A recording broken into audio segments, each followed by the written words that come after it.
नमस्कार दोस्तों, स्वागत है आपका मेरे YouTube चैनल आर के भक्ति ज्ञान में। भक्तों, आज हम आपको अमावस्या और पूर्णिमा दो बहनों की कहानी सुनाऊंगा। कृपया उसे ध्यानपूर्वक सुनें। जो भक्त हमारे चैनल पर नए आए हैं वो हमारे चैनल को सब्सक्राइब करें, वीडियो को लाइक करें और कमेंट में ओम नमः शिवाय लिखना ना भूलें। बोलो शंकर भगवान की जय। एक राज्य में एक राजा और एक रानी रहते थे। उनके 4 संतानें थीं, 2 लड़के और 2 लड़की। एक लड़की का नाम पूर्णिमा और दूसरी लड़की का नाम अमावस्या था। पूर्णिमा घर के कामों में निपुण थी और घर का पूरा काम करती थी और भगवान की पूजा अर्चना भी करती थी। इसके अतिरिक्त वह गौ माता की सेवा भी करती थी और उसकी दूसरी बहन अमावस्या का घर का कोई काम नहीं करती थी, न ही भगवान की पूजा अर्चना करती थी और न ही गौ माता की सेवा करती थी। फिर भी राजा और रानी अपने दोनों बेटों तथा पुत्री अमावस्या को ही प्यार करते थे और वे पूर्णिमा से प्यार नहीं करते थे, उसके साथ भेदभाव करते थे। राजा के चारों पुत्र और पुत्री धीरे धीरे बड़े हो रहे थे। जब वे बड़े हो गए, राजा ने अपने दोनों पुत्रों का विवाह योग्य कन्याओं के साथ करा दिया। इसके बाद रानी ने राजा से कहा कि अब दोनों पुत्री विवाह के योग्य हो गई हैं और इन दोनों का विवाह भी करा दो। लेकिन पुत्री अमावस्या का विवाह किसी बड़े खानदान में कराना और पूर्णिमा का विवाह किसी गरीब परिवार में कराना, क्योंकि पूर्णिमा को केवल भगवान की पूजा पाठ करना ही पसंद है और गाय की सेवा करना पसंद है। अब रानी ने राजा को दोनों पुत्रियों का रिश्ता तय करने के लिए भेज दिया। राजा ने अपने पड़ोसी राज्य में जाकर वहाँ के राजा के पुत्र से अमावस्या का रिश्ता तय कर दिया और उसी गाँव के गरीब परिवार के लड़के से बेटी पूर्णिमा का रिश्ता तय कर दिया। यह सारी बात राजा ने अपने रानी को बताई तो रानी कहने लगी कि अब देखते हैं कि भगवान कैसे मदद करते हैं।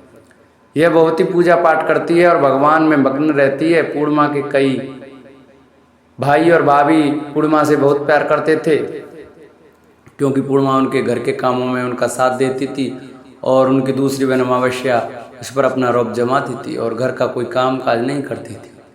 कुछ समय बीतने के बाद दोनों पुत्रियों का विवाह हो जाता है। राजा और रानी शादी के बाद अपनी दोनों पुत्रियों को विदाई देते हैं। विदाई देते समय राजा और रानी अमावस्या को बहुत सारा धन दौलत देकर विदा करते हैं। पूर्णिमा को कुछ नहीं देते, खाली हाथ अपने घर से विदा करते हैं। इसके बाद दोनों बहनें अपने ससुराल को चली जाती हैं।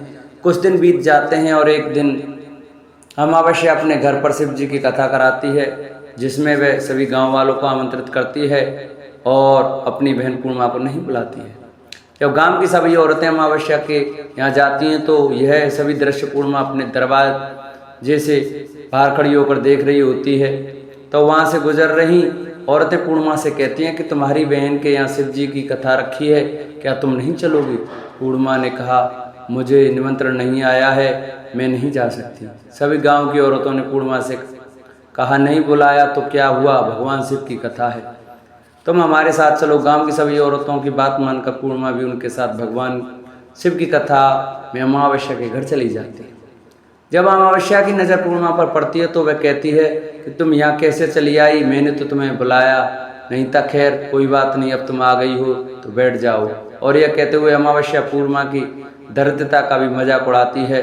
यह सुन पूर्णिमा की आंखों में आंसू आ जाते हैं और रोते रोते मन ही मन पूर्णिमा भगवान शिव से विनती करती है, हे भगवान, क्या पूजा पाठ करना गलत है? गौ माता की सेवा करना गलत है? आखिर मेरी गलती क्या है? आप मुझ पर अपनी कृपा दृष्टि क्यों नहीं डालते? जब पूर्णिमा बार बार भगवान शिव से यह कहती है, तब तक शिव जी की कथा पूरी हो जाती है और अमावस्या भगवान का प्रसाद सभी लोगों को देती है, लेकिन पूर्णिमा को वह प्रसाद नहीं देती। पूर्णिमा बिना प्रसाद के ही अपने घर लौट आती है। रास्ते में वह सोचती है कि यदि बच्चे कथा का प्रसाद मांगेंगे तो वह उन्हें क्या जवाब देगी। उसने सोचा कि वह मायके अपने भाई और भौजाई के यहाँ चली जाएगी, वहाँ बच्चों के लिए कुछ लेकर आएगी। वहाँ से वह घर वापस लौट आई, पर घर वापस लौट कर आने के बाद उसने अपने पति और बच्चों से कहा कि वह अपने मायके जा रही है। पति ने कहा ठीक है। कुछ समय बाद पूर्णिमा अपने मायके के लिए चल देती है।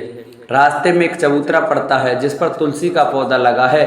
एक बूढ़ी अम्मा बैठी है, वह कोई और नहीं साक्षात तुलसी माँ है। उस बूढ़ी माता ने पूर्णिमा से कहा, बिटिया तुम कौन और कहाँ जा रही हो? पूर्णिमा अपना परिचय देती है। परिचय देने के बाद बूढ़ी औरत पूर्णिमा से कहा कि यहाँ तुलसी का पौधा सूख रहा है, इसमें थोड़ा सा पानी डाल दो और इस चबूतरे की सफाई कर दो तो जिससे मुझे थोड़ी ठंडक मिलेगी। पूर्णिमा ने कहा कि ठीक है माँ, मैं तुलसी में पानी डाल देती हूँ और यहाँ की साफ़ सफाई करती हूँ। पूर्णिमा ने साफ़ सफाई करने के बाद बूढ़ी अम्मा को भी नहला दिया और बूढ़ी अम्मा की भी सेवा की, उनके पैर दबाकर। और बूढ़ी अम्मा से कहा कि मैं माँ जी आपकी और क्या सेवा करूँ, और कोई काम हो तो बता दो, मैं कर दूंगी। बूढ़ी अम्मा ने कहा नहीं, अब तुम जाओ और वापस आते समय मुझसे मिलते हुए जाना। पूर्णिमा ने बूढ़ी अम्मा से कहा ठीक है माँ जी, मैं जाती हूँ। आगे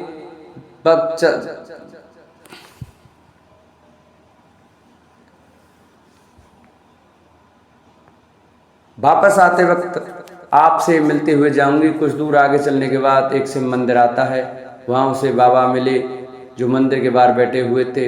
वह कोई और नहीं, साक्षात भोलेनाथ थे। उन्होंने पूर्णिमा से कहा कि कहाँ जा रही हो बेटी, तुम कौन हो?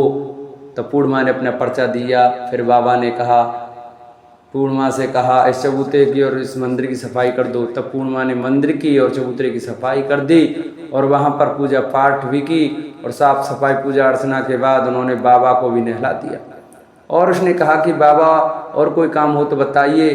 तो बाबा ने कहा कि अब बेटी तुम जाओ, वापस आते वक्त मुझसे मिलते हुए जाना। पूर्णिमा ने कहा ठीक है बाबा, मैं जाती हूँ, वापस आते हुए तुमसे मिलते हुए जाऊँगी। कुछ दूर चलने के बाद पूर्णिमा को एक काली जी का मंदिर दिखा, वहाँ भी एक बूढ़ी अम्मा चबूतरे पर बैठी थी।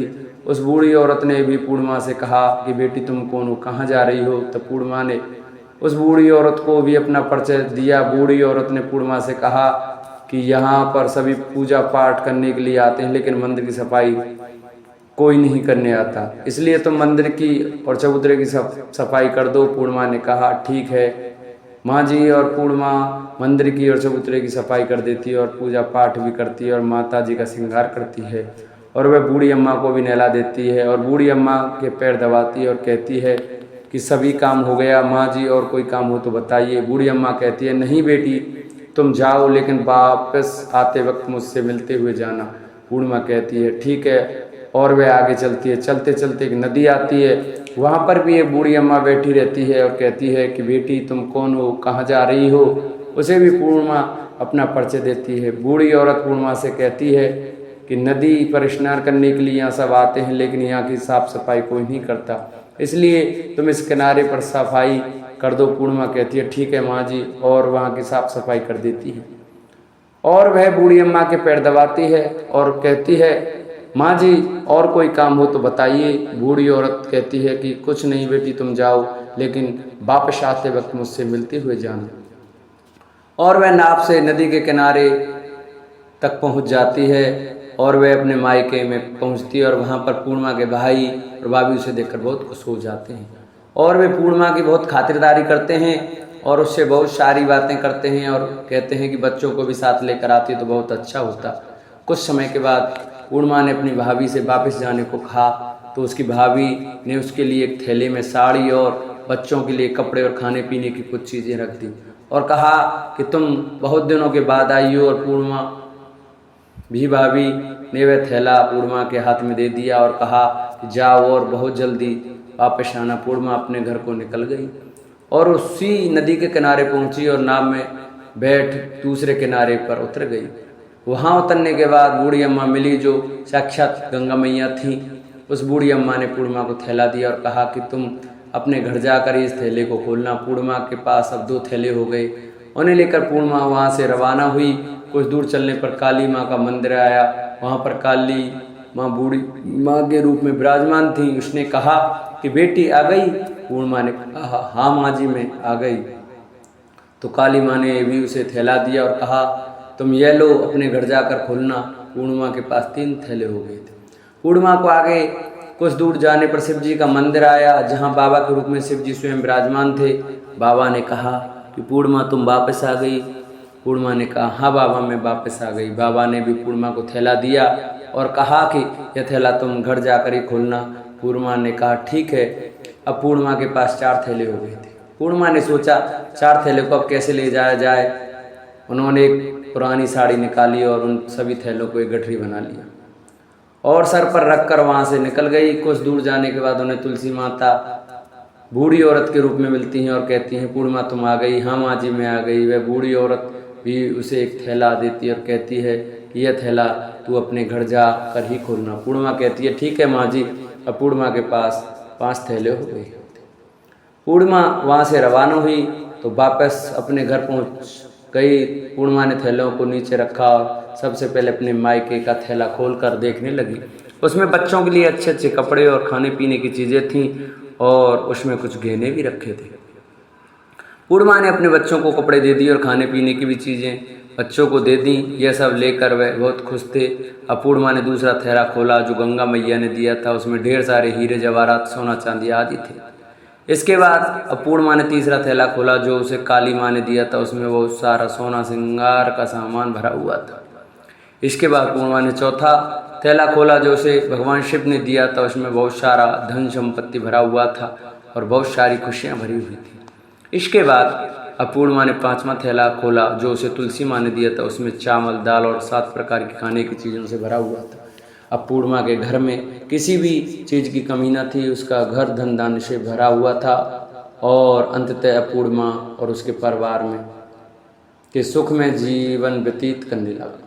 अब पूर्णिमा के मन में विचार आया कि क्यों ना शिव जी की कथा कराई जाए और शिव जी की कथा में एक कार्यक्रम रखा जाए। पूर्णिमा ने गांव के सभी लोगों को आमंत्रित किया और घर घर जाकर सभी लोगों को बुलाया। पूर्णिमा अपनी बहन अमावस्या के घर भी गई और अमावस्या को भी शिव जी की कथा के लिए अपने घर पर बुलाया। जब अमावस्या पूर्णिमा के घर शिव जी की कथा में आई तो उसने देखा कि पूर्णिमा के घर में किसी भी चीज़ की कोई कमी नहीं है। इतना सारा धन दौलत यह देखकर उसने कहा कि अमावस्या को देखकर घर में इतना धन और दौलत कहाँ से आई। पूर्णिमा ने कहा कि देखो तब शिव जी की कथा में मुझे नहीं बुलाया था, फिर भी मैं चली आई और तुमने मुझे प्रसाद तक नहीं दिया था और मेरी गरीबी का मजाक भी उड़ाया था। उसके बाद मैं अपने घर आई और घर आते हुए मन ही मन सोचती रही कि मेरे मायके जाऊंगी और अपने मायके चली गई और जो कुछ घटना इस बीच हुई वह सभी घटना अपनी बहन अमावस्या को बता दी। तो अमावस्या कहती है कि तुमने भी मुझे प्रसाद मत दो और मुझे डांट लो, लेकिन पूर्णिमा ने कहा कि यह तो भगवान का प्रसाद है, मैं तो सबको दूंगी। फिर भी अमावस्या ने प्रसाद नहीं लिया। वह सीधे अपने घर चली गई। घर जाकर अपने बच्चों से कहा कि मैं अपने मायके जा रही हूँ। वह अपने मायके जाने के लिए तैयार हो गई। मायके के लिए निकल कर उसे रास्ते में चलते चलते तुलसी माता जी मिली जो चबूतरे पर बूढ़ी अम्मा के रूप में बैठी थी। बूढ़ी अम्मा ने अमावस्या से कहा कि बेटी तुम कौन हो, कहाँ जा रही हो। अमावस्या ने अपना परिचय दिया। बूढ़ी अम्मा ने कहा कि बेटी यह तुलसी का पौधा सूख रहा है, इसमें थोड़ा सा पानी डाल दो और इस चबूतरे की सफाई कर दो।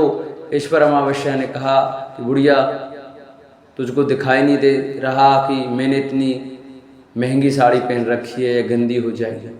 वहाँ से आगे चली जाने पर उसे भगवान शिव को पाया जिसे उसने ऐसा ही कहा। उसके बाद आगे जाने पर उसने काली माँ मिली जिससे भी उसने यही सारी बातें कहीं। आगे जाने पर उसे गंगा मैया मिली, उसने यही सब कहा और आगे चली गई। उसके बाद अमावस्या जब नाव में बैठी तो उसे नाव में फूलों की जगह कांटे थे, उसके पैरों में चुभ रहे थे। किनारे पर उतरकर वहाँ उसकी मायके चली गई।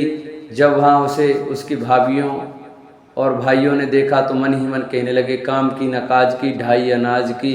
अब आ गई हो तो ठीक है, पूर्णिमा तो हमारे कामों में हाथ दिखा बटा लिया करती थी, यह कोई काम करेगी तो नहीं। अब उसने खाना बनाया और खा पी कर सभी सो गए। अमावस्या की सुबह और अपनी भाभियों से कहा कि मैं अपनी ससुराल जा रही हूँ। उन्होंने कहा ठीक है जाओ। अमावस्या बोली, पूर्णिमा को तो तुमने एक थैला दिया था और मुझे कुछ नहीं दोगी क्या। भाई और भाभी ने कहा तुम घर जाओ, थैले घर पहुँचेंगे। फिर अमावस्या वहाँ से निकल गई और नदी के किनारे पहुंची। माँ गंगा मैया बूढ़ी औरत का रूप धारण करके बैठी हुई थी। बूढ़ी माँ ने कहा आई बेटी, तो उसने कहा हाँ मैं आ गई। पूर्णिमा को तो थैला दिया था, मुझे नहीं दोगी क्या। बूढ़ी अम्मा ने कहा तुम घर जाओ, थैले तुम्हारे घर पहुंच जाएंगे। इसके बाद आगे जाने पर उसे काली मैया मिली जिसने भी अमावस्या को यही कहा। इसके बाद आगे जाने पर शिव भगवान मिले, उन्होंने भी अमावस्या को यही कहा। इसके बाद उसे तुलसी माँ मिली, उन्होंने भी अमावस्या से यही कहा, तुम घर जाओ, थैले तुम्हारे घर पहुंच जाएंगे। अमावस्या अपने घर पहुंच गई तो वहां पर 5 थैले पड़े हुए थे। अमावस्या ने मन ही मन सोचा, अब तो मेरे पास बहुत सारे धन दौलत आ जाएगी, जल्दी जल्दी मैं सभी थैले को खोला। किसी में मिट्टी तो किसी में पत्थर, किसी में कंकर, किसी में कोयले। उसके मायके से कुछ नहीं मिला था, इन थैलों में कुछ भी नहीं था। अमावस्या दौड़ती हुई पूर्णिमा के घर गई और कहा कि तब इतना सब कुछ मिला, मुझे तो कुछ नहीं मिला, आखिर क्यों? तो पूर्णिमा ने कहा, जब मैं अपने मायके जाती हूँ तो अपनी भाभीयों के साथ उनके कामों में हाथ बटाती हूँ, उनके साथ मिलकर काम करती हूँ, परंतु तुम ऐसा कुछ नहीं करती, उनकी इज्जत भी नहीं करती, इसलिए वे भला क्या करेंगे। इसके बाद तुमने गंगा मैया को ठुकरा दिया, काली माँ को ठुकरा दिया और भगवान शिव को ठुकरा दिया, इसलिए उन्होंने कुछ नहीं कहा। अमावस्या कहती हैं, बहन तुम मुझे माफ़ कर दो, मैंने तुम पर हमेशा अत्याचार किया है, मुझे कुछ नहीं मिला तो कोई बात नहीं, मैं भी भगवान की भक्ति करूंगी और सब कुछ प्राप्त कर लूँगी, मुझे इन सभी चीज़ों का रहस्य बताऊंगी। तो पूर्णिमा ने कहा कि तुम 3 सूत्रों का ज्ञान ले लो और उसकी कथा करना। पहले सूत्र में दया मांगना, दूसरे सूत्र में कथा मांगना और तीसरे सूत्र में 108 बार ओम नमः शिवाय का जाप करना। भगवान ने ये सूत्र दिया है, उनको अपने हृदय में बसा लेना। मैंने भी ये 3 सूत्र अपने जीवन में अपनाए थे और सच्चे मन से भगवान की भक्ति पूजा पाठ की थी, तब भगवान ने मुझे यह सब कुछ दिया है। तुम्हारे पास जो कुछ था वह भी सब समाप्त हो गया। इसके बाद अमावस्या अपने घर गई और भगवान की पूजा पाठ करने लगी। भगवान शिव से उन्होंने माफ़ी मांगी और गौ माता की सेवा भी की और दूसरों की मदद भी करने लगी। बोलो शंकर भगवान की जय।